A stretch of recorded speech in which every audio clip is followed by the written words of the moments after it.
اپنوں کا خون ہے، غیروں کا اتنا پسینہ نہیں جتنا اپنوں کا خون ہے۔ کہاں کہاں تک بتائیں، علماء کے بغیر، مسلمانوں کے مجاہدے کے بغیر، مسلمانوں کی قربانی کے بغیر یہ دیش آزاد نہیں ہو سکتا تھا، نہیں ہو سکتا تھا۔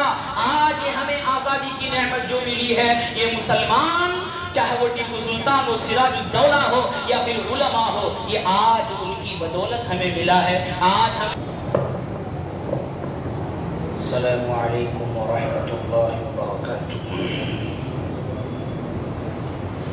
الحمد للہ نحمده ونستعینه ونستغفره ونؤمن به ونتوکل علیہ ونعوذ باللہ من شرور انفسنا ومن سیئات اعمالنا، من يهده الله فلا مضل له ومن يضلله فلا هادي له، ونشهد أن لا إله إلا الله وحده لا شريك له، ونشهد أن سيدنا ونبينا ومولانا محمدا عبده ورسوله، وصلى الله على النبي وعلى آله وأصحابه وأزواجه وذرياته وسلم تسليما كثيرا كثيرا، أما بعد، فاعوذ باللہ من الشیطان الرجیم، بسم اللہ الرحمن الرحیم، ان الذین قالوا ربنا اللہ ثم استقاموا تتنزل علیہم الملائکة الا تخافوا ولا تحزنوا وابشروا بالجنة التي كنتم توعدون، صدق اللہ العظیم۔ وقال النبی صلی اللہ علیہ وسلم انما الاعمال بالنیات، او کما قال علیہم الصلاة والسلام، المقولة العربیہ حب الوطن من الایمان۔ معزز سامعین اکرام، حاضرین مجلس اور محفل ذی وقار، آج جیسا کہ ہم سب کو معلوم ہے کہ یوم جمہوریہ 15 اگست، آج کے دن اس دیش کو آزادی نصیب ہوئی تھی، بلکہ یوں کہا جائے کہ آزادی کی نعمت ملی تھی، کیونکہ آزادی کی ملنا بھی ایک نعمت ہے۔ آج کے دن ہر اسکول اور کالجز میں بڑے بڑے چھوٹے چھوٹے بڑے بڑے سب پروگرام ہوتے رہتے ہیں، اور سب اپنے اپنے اعتبار سے جنگ آزادی کے تعلق سے گفتگو کرتے ہیں، لیکن افسوس صد افسوس یہ ہے کہ ہمارے اس معاشرے سے اور ہمارے اس ہندوستان سے، چاہے وہ اسکول ہو یا کالجز ہو، مسلمانوں کا نام و نشان نہیں لیا جاتا، اور یہ سمجھایا جاتا ہے بچوں کے ذہنوں کو، چاہے وہ مسلم کے اسکول ہو چاہے غیروں کے اسکول ہو، آج کے دور میں سب برابر ہوتے جا رہے ہیں، کہ دوسروں کے نام لے لیے جاتے ہیں کہ جواہر لال نہرو ہے یا موتی لال نہرو ہے یا گاندھی جی ہے وغیرہ وغیرہ، بچوں کے سب نام یاد ہو جاتے ہیں، لیکن اگر ان سے پوچھا جائے ٹیپو سلطان کون ہے، ان سے پوچھا جائے حسین احمد مدنی کون ہے، ان سے پوچھا جائے حافظ ضامن شہید کون ہے، جتنے بھی علماء ہیں، چند مخصوص اور بڑے بڑے علماء کا نام اگر لیا جائے تو ہماری پیڑھی کو، ہمارے بچوں کو ان کا نام معلوم نہیں۔ اب اسی بات سے اندازہ لگایا جا سکتا ہے کہ جب پیڑھی کو ابھی سے یہ بات معلوم نہیں ہوگی تو ان کے ذہنوں میں یہ بات کیسے آئے گی کہ ہمارے پرکھوں نے، ہمارے نوجوانوں نے، ہمارے علماء نے، ہمارے مسلمانوں نے اس دیش کو آزاد کرانے کے لیے کتنی قربانیاں دی ہیں۔ لیکن اللہ کا فضل ہے کہ اب لوگ جاگے ہیں، اب مدارس ہو یا مساجد ہو، اب پروگرام شروع ہو چکے ہیں۔ کاش یہ پروگرام آج سے پہلے شروع ہو جاتے تو آج ہمیں یہ دن دیکھنا نہ پڑتا۔ ابھی 10-15 سال سے یہ پروگرام شروع ہوئے، نہ مسجدوں میں کوئی بیان ہوتا تھا، یہاں تک کہ مدرسوں میں بھی کوئی اس کی زیادہ پروگرام نہیں ہوتا تھا، نہ مدرسوں کی چھٹی ہوتی تھی۔ لیکن جب حالات کو مد نظر رکھا اور حالات نظر آئے اور ہمارے علماء کو دیکھنے لگ گیا کہ آنے والی نسل کو یہ بالکل ختم کر دیا جائے گا اور مسلمانوں کا نام و نشان ختم کرتے جا رہے ہیں، تو اب ہمارے علماء کا ذہن کھلا، ہمارے مسلمان نوجوانوں کا ذہن کھلا، اور انہوں نے اپنے اسلامی اسکولوں میں اور اپنے مدرسوں میں اور مسجدوں کے ممبروں سے آزادی کی آوازیں لگانی شروع کر دی، تاکہ کل کو ہمارے بچوں کو اپنے اسلاف کی قربانیاں یاد رہیں۔ تاریخ کو کنگال کر دیکھا جائے اور تاریخ کو اٹھا کر دیکھا جائے تو ہمارے علماء نے کیسی کیسی اور مسلمانوں نے کیسی کیسی قربانیاں دی ہے، تو ہماری آنکھوں سے آنسو جاری ہو جاتے ہیں، ہماری آنکھیں نم ہو جاتی ہے، اور ہم ان کی تاریخ کو پڑھ کر، ان کی جد و جہد کو پڑھ کر اور ان کے مجاہدہ کو پڑھ کر ان کے لیے دعائے مغفرت نکلتی ہے ہماری زبان سے، کہ انہوں نے اپنے دیش کے لیے، قرآن کے لیے، ایمان کے لیے اپنی جان کا نذرانہ پیش کر دیا، اپنی جان کو قربان کر دیا۔ تو ہمارے لیے حق ہے کہ ان کو یاد رکھا جائے اور اپنی دعاؤں میں بھی ان کو یاد رکھا جائے۔ اور ہم آپ کو بتاتے چلیں کہ قربانی اور یہ آزادی کی قربانی مسلمانوں کو سب سے زیادہ اس میں اہم رول ادا ہوا۔ کیوں؟ آپ اس کو آسان لفظوں میں سمجھیں کہ 950 سال مسلمانوں کی حکمرانی رہی، 950 سال مسلمانوں کی حکمرانی رہی، مسلمانوں کی بادشاہت رہی، مسلمانوں کے علاوہ دوسری قوم مسلمانوں کے ماتحت رہی۔ اب یہ بات خود بخود سمجھ میں آ جاتی ہے کہ جب مسلمانوں کی حکمرانی تھی، مسلمانوں کی بادشاہت تھی، مسلمان اقتدار پر تھے، اب انگریز اس کو ہٹانا چاہتا ہے تو زور کس کو پڑے گا؟ مسلمان کو پڑے گا نا۔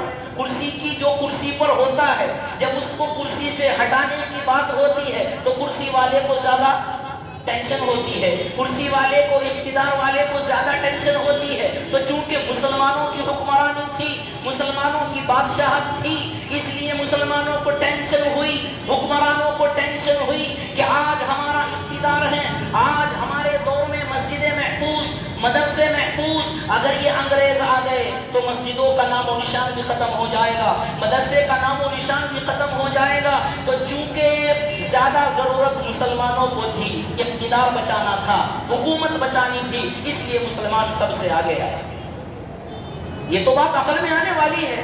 وہ تو غیر پہلے سے ماتحتی میں تھے، پہلے مسلمانوں کی ماتحتی میں تھے، اگر انگریزی حکومت آ جاتی تو انگریزی کے ماتحتوں میں رہتے، ان کو تو کوئی فرق پڑنے والا نہیں تھا۔ فرق کس کو پڑا تھا؟ مسلمانوں کو پڑنا تھا۔ فرق کس کو پڑنا تھا؟ مسلمانوں کو پڑنا تھا، کیونکہ مسلمان اقتدار پر تھے، مسلمان اقتدار پر تھے۔ اور آپ حضرات کے سامنے یہ بات بھی کہتا چلے کہ یہ آزادی کی جنگ یہ کوئی 1 مہینے کی یا 2 مہینے کی یا 1 سال کی یا 2 سال کی جد و جہد نہیں، اس آزادی کو جیتنے کے لیے، اس آزادی کی جنگ کو جیتنے کے لیے، آزادی کی نعمت کو حاصل کرنے کے لیے 200 سال لگے ہیں۔ 200 سال کتنے؟ 200 سال لگے ہیں۔ اب اندازہ لگائیے 200 سالوں میں کتنی جانیں قربانی ہوئی ہوگی، 200 سالوں میں کتنے علماء کو پھانسی کے پھندے پر لٹکایا گیا ہوگا۔ تاریخ کے اوراق اٹھائیے تو پتہ چلتا ہے کہ 53,000 علماء، 53,000 50 پر 3,000 علماء کو قتل کیا گیا، پھانسی دی گئی، جب جا کر یہ آزادی کی نعمت حاصل ہوئی۔ آئی میں آپ حضرات کو مختصر طور پر لے چلوں اور پورا خاکہ، پورا خلاصہ ذکر کروں۔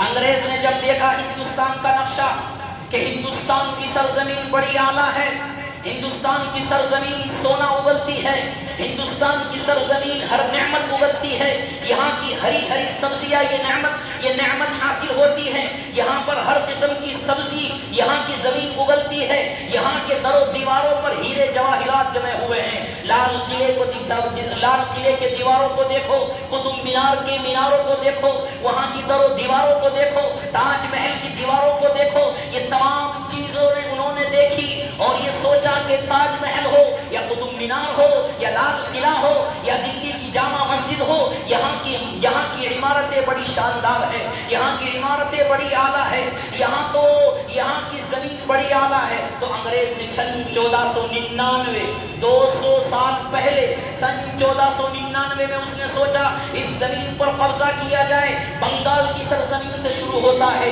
ممبئی کی سرحدی کنارے سے انگریز قدم لگاتا ہے اور اپنے قدم کرتا ہے اور ایسٹ انڈیا کمپنی کے نام سے ہندوستان میں گھسنے کی کوشش کرتا ہے اور لوگوں کو یہ کہتا ہے کہ ہمارا آنے کا مقصد تجارت کرنا ہے، ہمارے آنے کا مقصد ہندوستان کو ترقی دینا ہے، لیکن وہ بھول چکا تھا کہ ہندوستان پہلے سے ترقی پر تھا۔ ارے ہندوستان تو وہ تھا جس کو سونے کی چڑیا کہا جاتا تھا، ہندوستان تو وہ تھا کہ جس کو سونے کی چڑیا کہا جاتا تھا۔ جب انگریز نے دیکھا بنگال کی سرزمین بڑی اعلیٰ ہے، ممبئی کی سرزمین بڑی اعلیٰ ہے، سب سے پہلے اس پر وار کیا جائے، سب سے پہلے اس پر قدم رکھا جائے، اس نے دیکھا کہ ہمیں روکنے والا کون ہے؟ اس نے دیکھا سب سے پہلے ایک نوجوان جس کی عمر 22 یا 23 سال تھی، جس کو میں اور آپ سراج الدولہ کے نام سے جانتے ہیں۔ اس نے دیکھا کہ یہ جام باز آدمی ہے، یہ طاقتور آدمی ہے، یہ طاقتور نوجوان ہے۔ سراج الدولہ سے کہا کہ تم ہمارے ہاتھوں بک جاؤ، لالچ قبول کر لو، زمین کا لالچ قبول کر لو، سونے چاندی کا لالچ قبول کر لو، لیکن سراج الدولہ کے اندر ایمانی جوش، ایمانی قوت، اللہ کی محبت، رسول کی محبت تھی۔ سراج الدولہ نے اس وقت یہ کہا تھا کہ میں لالچ کو قبول کرنے والا نہیں ہوں، میں ہندوستان میں پیدا ہوا ہوں، میں مر سکتا ہوں، میری جان جا سکتی ہے، لیکن میں ہندوستان کی سرزمین پر تمہارے قدم کو آنے نہیں دوں گا۔ سراج الدولہ 50,000 کا لشکر لے کر انگریزوں سے مقابلہ کرتا ہے اور مقابلے کے لیے تیار ہو جاتا ہے۔ انگریز نے جب دیکھا بڑا طاقتور ہے، اس کو طاقت کے بلبوتے پر، تلواروں کے بلبوتے پر، بندوقوں کے اور توپوں کے بلبوتے پر نہیں جیتا جا سکتا، انہوں نے سوچا یہ سرزمین بڑی اعلیٰ ہے، سونا اگلتی ہے، لیکن اس سرزمین کی جہاں اور خاصیت ہے وہاں ایک کمی بھی ہے کہ یہ چند پیسوں میں بک جاتی ہے، یہ چند پیسوں میں بک جاتی ہے۔ یہاں کے لوگ چند ٹکوں کے خاطر اپنے ایمان کا سودا کر دیتے ہیں۔ انہوں نے دیکھا کہ اس کے وزیر کو پکڑا جائے، جس کو میں اور آپ میر جعفر کے نام سے جانتے ہیں۔ انہوں نے میر جعفر کو عہدے کا لالچ دیا اور میر جعفر کے ذریعے سراج الدولہ کو قتل اور شہید کرا دیا، اور ہندوستان کے اندر سب سے پہلے قدم انہوں نے بنگال کی سرزمین پر رکھا، اور سراج الدولہ کے بعد ان کے وزیر کو چند دنوں کے لیے عہدے پر قائم کر دیا گیا، لیکن جو غدار ہوتا ہے، قوم کا جو غدار ہوتا ہے، اس کی کرسی زیادہ دن نہیں چلا کرتی۔ انگریز نے اس کو بھی ہٹا کر ختم کر دیا اور وہ اقتدار پر آ گیا اور ممبئی اور بنگال کی سرزمین پر اپنا قبضہ جما لیا۔ یہ سب سے پہلا قبضہ تھا۔ میں آپ کو پورا خلاصہ بیان کروں گا۔ سراج الدولہ کے شہادت کے بعد، وزیر کی شہادت کے بعد، بنگال اور ممبئی کی سرزمین پر قدم جمانے کے بعد اس نے دیکھا کہ ممبئی کا علاقہ ہمارا ہو چکا، بنگال کی سرزمین ہماری ہو چکی، اب ہمیں پورے ہندوستان پر دھیرے دھیرے قبضہ کرنا ہے۔ انگریز نے نظر گھمائی کہ اب ہمارا مقابلہ کرنے کے لیے ہندوستان کے اندر کون ہے، چاروں کونوں میں نظر گھمائی تو اس کو معلوم ہوا کہ ایک نوجوان ابھی ہمارا مقابلہ کرنے کے لیے آتا ہے، جو اس نے اپنی نظروں کو گھمایا اور حیدرآباد اور دکن اور میسور کی سرزمین سے ایک بادشاہ جس کو شیر میسور کہا جاتا ہے، جس کو میسور کا ٹائگر کہا جاتا ہے، جس کو میں اور آپ فتح علی خان عرف ٹیپو سلطان کے نام سے جانتے اور پہچانتے ہیں، اللہ نے اس کو وہ ہمت اور وہ طاقت دی تھی جس کے بارے میں کتابوں میں یہاں تک لکھا ہے کہ وہ ٹیپو سلطان کی طاقت اتنی تھی کہ جنگل کے اندر جاتا تھا اپنے دوستوں کے ساتھ، اگر سامنے شیر آ جاتا تھا تو اپنی تلوار سے شیر کو بھی قتل کر دیتا تھا۔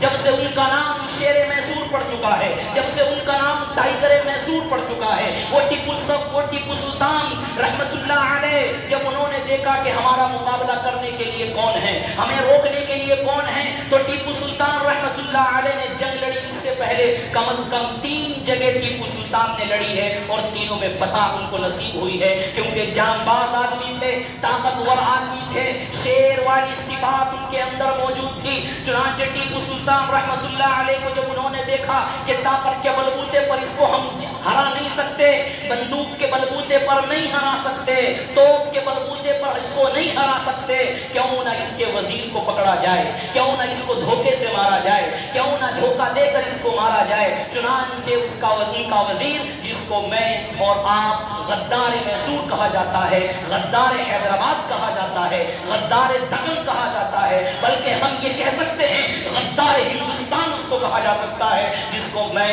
اور آپ میر صادق کے نام سے جانتے اور پہچانتے ہیں. اس نے دھوکہ دیا اور ٹیپو سلطان رحمت اللہ علیہ کو قلعے کے اندر بند کر انگریزوں کو خبر دے دی کہ آ جاؤ, گولیاں برسا دو, ٹیپو سلطان کو شہید کر دو. چنانچہ لالچ میں آ کر اس غدار نے غداری کی, میر صادق نے غداری کی اور دشمنوں سے کس کو, ٹیپو سلطان رحمت اللہ علیہ کو شہید کرا دیا. گولیاں مارتے ہیں, ٹیپو سلطان جب گولی لگتی ہے اس وقت بھی شہید نہیں ہوتے, اور انگریز ٹیپو سلطان کے پاس آ کر بولتا ہے, اے ٹیپو سلطان تجھے ہم نے کہا تھا لالچ لے لے, عہدہ لے لے, اقتدار لے لے, سونا چاندی لے لے, لیکن تو نے لالچ کو قبول نہ کیا. تو ٹیپو سلطان رحمت اللہ علیہ نے کیا کہا تھا, کیا جملہ کہا تھا؟ وہ جملہ کہا تھا جو آج بھی کتابوں میں سنہرے الفاظوں سے, سونے اور چاندی سے لکھنے کے قابل ہے, جو قیامت تک جملہ یاد رکھا جائے گا. ٹیپو سلطان رحمت اللہ علیہ نے اس وقت انگریز کو کہا تھا,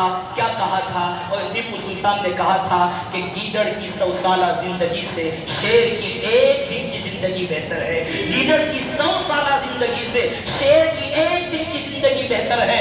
میں شیر کی ایک دن کی زندگی گزارنے کو اعلیٰ سمجھتا ہوں, لیکن غلامی کی 100 سال گزارنا مجھے پسند نہیں ہے. یہ ٹیپو سلطان رحمت اللہ علیہ تھے کہ اس کو بعد ان کو شہید کر دیا گیا, اور انگریز لاش کو ہلاتا ہے کہیں زندہ نہ ہو جائے. انگریز نے ٹیپو سلطان رحمت اللہ علیہ کی شہید کر اور اپنے قدموں کو ان کی جان ان کے جسموں پر رکھ کر اعلان کیا تھا, اے لوگوں ہندوستان آج سے ہمارا ہے, ہمیں ہندوستان آج سے ہمارا ہے. اس لیے کہ ہمیں روکنے والا پورے ہندوستان کے اندر اگر کوئی چٹان تھی تو وہ ٹیپو سلطان رحمت اللہ علیہ تھی. آج ہم نے اس کو گرا دیا ہے, آج ہم نے اس کو شہید کر دیا ہے, آج سے ہندوستان ہمارا ہے. اور انگریز نے اعلان کر دیا تھا کہ اب ہم اقتدار پر آ چکے ہیں, اب ہمارا سورج غروب نہیں ہو سکتا, اب ہماری حکومت کوئی نہیں چھین سکتا.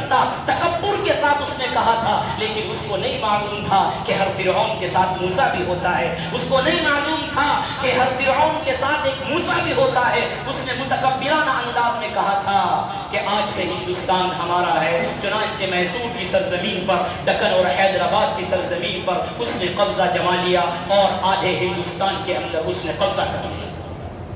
دوسرے نمبر پر اس نے دیکھا کہ اب کیا ہے, اب ہندوستان پر قبضہ کرنے کے لیے ایک سرزمین بچی ہے سب سے اعلیٰ, کہ اگر اس سرزمین پر قبضہ ہو گیا تو بس ہندوستان مکمل طور پر ہمارا ہو چکا ہوگا, آدھا ہو چکا تھا. اس نے دیکھا کہ اب کون ہے, اس نے دہلی کے اندر نظر گھمائی, اور دہلی کے اندر ایک خاندان جس کو شاہ ولی اللہ محدث دہلوی کے نام سے جانا اور پہچانا جاتا ہے, ان کی وفات ہو چکی ہے. ان کے بیٹے, ان کے فرزند شاہ عبد العزیز جن کا نام ہے, انہوں نے جب دیکھا کہ ہندوستان کے اندر, اب دلی کے اندر انگریز آ رہا ہے اور ہندوستان پر قبضہ کرنے کی کوشش کر رہا ہے, شاہ عبد العزیز رحمت اللہ علیہ نے فتویٰ دے دیا اور پورے ہندوستان کے اندر اعلان کر دیا, اے لوگوں آج سے ہندوستان دار الامن نہیں دار الحرب ہے. دار الحرب کا مطلب یہ ہے کہ یہ جنگ کا میدان ہے, اور لوگوں کو اعلان کر دیا, اے لوگوں اپنے کھیتوں کھلیانوں کو چھوڑ دو, اپنی تجارتوں کو چھوڑ دو اور اپنے نکل آؤ ہندوستان کو آزاد کرانے کے لیے. اگر تمہیں مسجدیں محفوظ کرانی ہے, اگر تمہیں مدرسے محفوظ کرانے ہیں, اگر تمہیں قرآن کو بچانا ہے اور تمہیں ایمان کو بچانا ہے, آنے والی نسل کے ایمان کو بچانا ہے, تو باہر نکل آؤ. شاہ عبد العزیز ہندوستان کے اندر انگریزوں کے خلاف سب سے پہلے فتویٰ دینے والے کون, کوئی اور نہیں, وہ شاہ عبد العزیز رحمت اللہ علیہ تھے, جن کی پکار پر تمام کے تمام لوگ اکٹھا ہو گئے. اور شاہ اسماعیل شہید اور سید احمد شہید رحمت اللہ علیہ نے کہا کہ حضرت آپ حکم کرے کہاں جانا ہے, آپ بتائیں کہاں جانا ہے. شاہ عبد العزیز نے سید احمد شہید اور شاہ اسماعیل شہید کو کہا کہ پنجاب کی سرزمین پر جاؤ, وہاں لوگوں کو آگاہ کرو, اس لیے کہ پنجاب کی سرزمین پر ایک شخص تھا جس کو رنجیت سنگھ کہا جاتا تھا. وہ مسلمانوں کے خلاف ہو رہا تھا, مسلمانوں کو بھڑکانے کی کوشش کر رہا تھا. چنانچہ سید احمد شہید اور شاہ اسماعیل شہید پنجاب کی سرزمین پر جاتے ہیں اور رنجیت سنگھ کو سمجھانے کی کوشش کرتے ہیں. رنجیت سنگھ کہتا ہے کہ تم اپنا کام جانو, مجھے اپنا کام کرنے دو. جو اس وقت لالچ دینے کی کوشش کری. سید احمد شہید رحمت اللہ علیہ نے اور شاہ اسماعیل شہید رحمت اللہ علیہ نے رنجیت سنگھ سے کئی جنگیں لڑی ہے, کئی جنگوں کے اندر فتح حاصل کی ہے, اور یہ اعلان کیا تھا رنجیت سنگھ کو, اے رنجیت سنگھ تو جو چاہتا ہے ایسا نہیں ہو سکتا, ہم ہندوستان کے پیدا ہوئے ہیں, مرنے کے بعد بھی ہم اسی مٹی میں جانے والے ہیں, ہمیں اس کی مٹی سے محبت ہے, ہمیں اس کی در و دیواروں سے محبت ہے. چنانچہ رنجیت سنگھ نے جب دیکھا کہ یہ دونوں بڑے جام باز ہیں, معلوم کیا ان کے سونے کا وقت کون سا ہے, معلوم ہوا کہ 3 بجے 2 بجے یہ سو جاتے ہیں اور 4 بجے اپنے اللہ کو منانے کے لیے اٹھ جاتے ہیں. چنانچہ رات کے وقت میں تہجد سے پہلے اس رنجیت سنگھ نے سید احمد شہید اور شاہ اسماعیل شہید کو گولیوں سے بھون کر ان کو شہید کر دیا. یہ علماء کہاں کہاں تک ان کی کہانیاں سنائیں, کتابیں پڑھیں تو معلوم ہوگا کہ ہمارے علماء نے کتنی قربانیاں دی ہے. کتابیں پڑھے تو پتہ چلے گا کتنی قربانیاں دی ہیں, پتہ چلے گا اپنی جان کا نذرانہ کیسے پیش کیا ہے, پتہ چلے گا. چنانچہ کتابوں کے اندر لکھا ہے, اس کے بعد حاجی امداد اللہ مہاجر مکی کو معلوم ہو گیا کہ سید احمد شہید اور شاہ اسماعیل شہید کو قتل کر دیا گیا. حاجی امداد اللہ مہاجر مکی کون؟ حاجی امداد اللہ جو خانقاہ کے اندر بیٹھ کر اللہ کی ضربیں لگاتا تھا, جو خانقاہ کے اندر بیٹھ کر لوگوں کو اللہ سے جوڑنے کی کوشش کرتا تھا, وہ حاجی امداد اللہ مہاجر مکی جو لوگوں کو بٹھا کر ان کے دلوں میں اللہ کی محبت بھرتا تھا. لیکن جب بات ایمان کی آئی, جب بات قرآن کی آئی, جب بات ہندوستان کی آئی, تو اپنی خانقاہ کو چھوڑ دیا اور کہا لوگوں آ جاؤ, تم جو اعلان کرو گے, تم جو کہو گے, حاجی امداد اللہ تمہارے ساتھ کھڑا ہے, حاجی امداد اللہ تمہارے ساتھ کھڑا ہے. چنانچہ تمام لوگوں نے مولانا رشید احمد گنگوہی, حضرت مولانا قاسم نانوتوی رحمت اللہ علیہ, بڑے بڑے علماء نے حاجی امداد اللہ مہاجر مکی سے بیعت کی ہے. اور کس بات پر بیعت تھی؟ کھانے کی نہیں, پینے کی نہیں, بلکہ اس بات پر بیعت تھی کہ اپنی شریعت کو بچانی ہے, اپنے قرآن کو بچانا ہے, اپنی مسجدوں کو محفوظ کرنا ہے اور انگریزوں کے قدم کو یہاں سے بھگانا ہے. اس بات پر بیعت کی ہے. علماء نے معلوم ہوا حاجی امداد اللہ مہاجر مکی کو, رشید احمد گنگوہی کو, کہ انگریزوں کو معلوم ہو گیا ہے کہ بہت سارے علماء تھانہ بھون کے اندر, شاملی کے اندر 500 یا 600 علماء جم چکے ہیں اور وہ آگ بھڑکانے کی اور ہمیں بھگانے کی کوشش کر رہے ہیں. انگریز نے ایک توپ خانہ جو اس وقت میں ہوتے تھے, تھانہ بھون کی سرزمین کو اڑانے کے لیے, تھانہ بھون کی سرزمین کو ختم کرنے کے لیے, علماء کو ختم کرنے کے لیے, جب انگریز نے سوچ لیا کہ یہ علماء ہمارے آگے آ رہے ہیں اور ہماری چٹان بن رہے ہیں, علماء کو ختم کرنے کا فیصلہ کیا اور انہوں نے سہارنپور کی سرزمین سے شاملی کے میدان میں ایک توپ خانہ لے جانے کے لیے کوشش کری کہ اس توپ خانے کو تھانہ بھون میں جا کر اس توپ خانے سے علماء کو ختم کر دیا جائے گا. رشید احمد گنگوہی کو معلوم ہو گیا کہ ایک توپ خانہ سہارنپور سے شاملی آ رہا ہے, تھانہ بھون آ رہا ہے. رشید احمد گنگوہی نے 50 سے زیادہ آدمیوں کو اپنے ساتھ لیا اور سہارنپور اور شاملی کے بیچ میں ایک راستہ پڑتا ہے, وہاں پر چھپ کر بیٹھ گئے, اس لیے کہ جب یہاں سے انگریز توپ خانہ لے کر گزرے گا ہم اس پر فائٹ کر دیں گے تاکہ انگریز یہاں سے بھاگ جائے. چنانچہ توپ خانہ لے کر انگریز جاتا ہے. رشید احمد گنگوہی سب کو کہہ دیتے ہیں کہ جیسے ہی توپ خانہ یہاں سے جائے گا تمہیں فوراً فائٹ کر دینی ہے, بندوق چلا دینی ہے. چنانچہ انگریز وہاں کو جاتا ہے, جتنے بھی آدمی تھے سب گولیاں چلاتے ہیں, انگریز چھوڑ کر وہاں سے بھاگ جاتا ہے, توپ کو چھوڑ کر بھاگ جاتا ہے. اور انگریز کو خوف ہو گیا کہ نہ جانے کتنے ہزار آدمی یہاں پر موجود ہے, نہ جانے کتنے لاکھوں آدمی یہاں پر موجود ہے, اس لیے انگریز اپنی توپ کو چھوڑ کر تھانہ بھون سے پہلے ہی بھاگ چکا ہے. رشید احمد گنگوہی رحمت اللہ علیہ توپ خانے کو پکڑتے ہیں, تھانہ بھون کی سرزمین پر پٹک دیتے ہیں اور اعلان کرتے ہیں. سنو کیا اعلان کرتے ہیں, اعلان کرتے ہیں لوگوں سنو, عالم صرف کتابیں پڑھانا نہیں, عالم صرف کتاب لکھنا نہیں, عالم صرف اذان دینا نہیں, عالم صرف نمازیں پڑھانا نہیں, ضرورت پڑی تو عالم توپ خانہ چلانا بھی جانتا ہے, ضرورت پڑتی ہے تو عالم توپ خانہ چھیننا بھی جانتا ہے. یہ وہ علماء ہیں جنہوں نے اپنی جان کا نذرانہ پیش کیا. کہاں کہاں تک بتایا جائے. مولانا شیخ الہند اس وقت میں جب انہوں نے دیکھا انگریزوں کو کہ علماء کو ختم کر رہے ہیں، قرآن کو ختم کرنے کی کوشش کر رہے ہیں، ایمان والوں کو ختم کرنے کی کوشش کر رہے ہیں، مدرسوں کو ختم کیا جا رہا ہے۔ دہلی کے اندر اس وقت میں 1000 مدرسے تھے، ان 1000 مدرسوں کو انگریزوں نے ختم کر دیا۔ جب یہ بات حاجی امداد اللہ مہاجر مکی نے دیکھی، رشید احمد گنگوہی نے دیکھی، مولانا قاسم نانوتوی نے دیکھی، تو انہوں نے سوچا کہ اب لوگوں کا ایمان بھی بچانا ہے، لوگوں کا ایمان بھی بچانا ہے۔ تو اسی وقت میں سن 1866 میں دارالعلوم دیوبند قائم کرنے کا منصوبہ ہوا۔ اس وقت وہاں پر کوئی عمارت نہیں تھی، ایک انار کا درخت تھا، اس انار کے درخت کے نیچے بیٹھ کر پڑھانے والا ملا محمود ہے، پڑھنے والا شیخ الہند محمود الحسن گنگوہی ہے۔ چنانچہ پڑھانے والا بھی ایک ہے، استاذ بھی ایک ہے، شاگرد بھی ایک ہے۔ وہ دارالعلوم کا قیام، دارالعلوم دیوبند کا قیام کیوں ہوا تھا؟ اس وقت میں ضرورت تھی مدرسوں کو بچانا ہے، شریعت کو بچانا ہے، لوگوں کے ایمان کو بچانا ہے، انگریزوں کے خلاف جنگ لڑنی ہے۔ یہ دارالعلوم کا دیوبند کا قیام ہوا تھا۔ سن 1866 میں حضرت مولانا قاسم نانوتوی رحمۃ اللہ علیہ نے اس وقت دارالعلوم دیوبند کا قیام کیا، جو آج پوری دنیا کے اندر چمکتا ہوا، دمکتا ہوا، اور وہاں کے پڑھنے والے اور وہاں سے فارغ ہونے والے لوگ ہمیں نظر آ رہے ہیں۔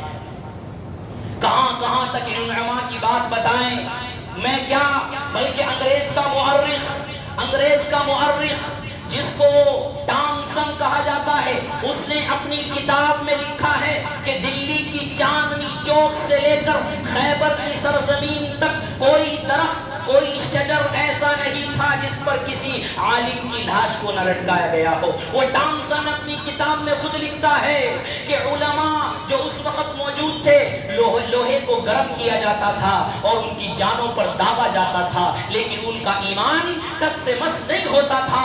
ٹامسن خود لکھتا ہے اپنی کتاب میں کہ علماء کے گردنوں میں رسی ڈالی جاتی تھی اور ادھر ہاتھی کو رسی باندھ دی جاتی تھی، ہاتھی چلتا تھا، علماء گھسٹتے ہوئے جاتے تھے۔ یہ میں نہیں، یہ کوئی مسلمان نہیں، یہ انگریز کا مؤرخ ٹامسن لکھ رہا ہے۔ بلکہ انگریز کے مؤرخ نے یہاں تک لکھا ہے کہ اس وقت لاہور کی جامع مسجد میں ایک پھانسی کا پھندا بنا ہوا تھا، لاہور کی جامع مسجد میں پھانسی کا پھندا بنایا ہوا تھا، اور وہاں پر روزانہ 80 علماء کو پھانسی دی جاتی تھی، 80 علماء کو ایک دن میں پھانسی دی جاتی تھی۔